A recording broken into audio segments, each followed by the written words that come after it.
Hello, welcome to SoBill UGC in English. We had started discussion on literary devices. Today we are going to discuss a term which is very much related to literary criticism, that is affective fallacy. Before starting, students, think of a judge who gives marks to a singer in a music competition on the basis of how much the song touches to his heart. Friends, let us decode the phrase affective fallacy. Affective is an adjective. It means something which is influenced by or related to moods, feelings, and attitudes. Fallacy is a mistaken belief, especially one based on unsound arguments.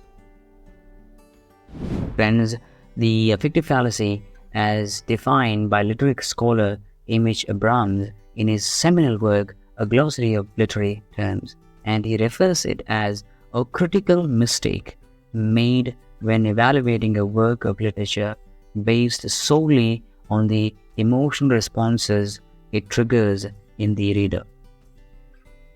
In other words, it is a fallacy or a misbelief to judge a piece of literature exclusively by how it makes you feel without considering the author's intentions, historical context, or the formal elements within the text.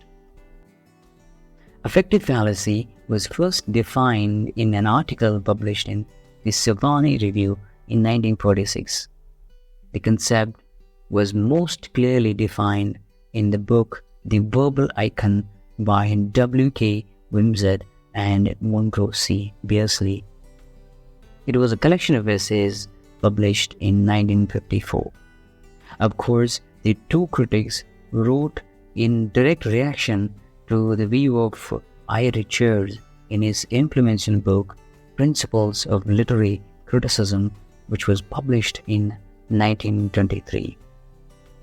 In the book, I. Richards proposes that the value of a poem can be measured by the psychological responses it incites in its readers, and it was disregarded by both the critics as affective fallacy.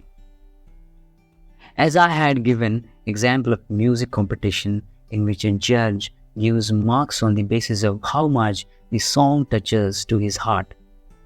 Here, in this example, the judge is in the affective fallacy, as his triggered emotions matter more than the knowledge of music, the knowledge of musical instruments, and the knowledge of classical or Hindustani music.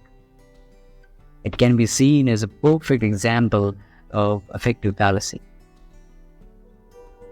Understanding the affective fallacy is essential because it reminds us that literature is a complex art form. It goes beyond simple emotional reactions. While emotional responses are undoubtedly important in our engagement with literature, but they should not be the sole basis for our analysis.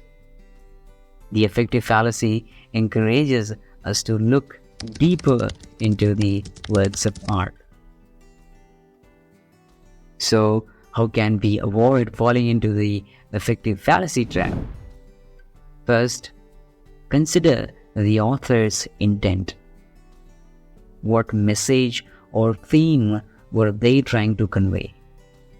What was the historical context in which the work was written? Next, pay attention to the formal elements of the text. Things like style, structure, symbolism, and literary devices. These elements provide valuable insights into the author's craft and the deeper layers of the narrative. In conclusion, the affective fallacy reminds us that while our emotional reactions to literature are significant, but they are only one part of the large puzzle. To truly appreciate and analyze literature, we must consider the author's intentions and the formal elements within the text. If you like this video, give it a thumbs up and subscribe. Thank you for watching.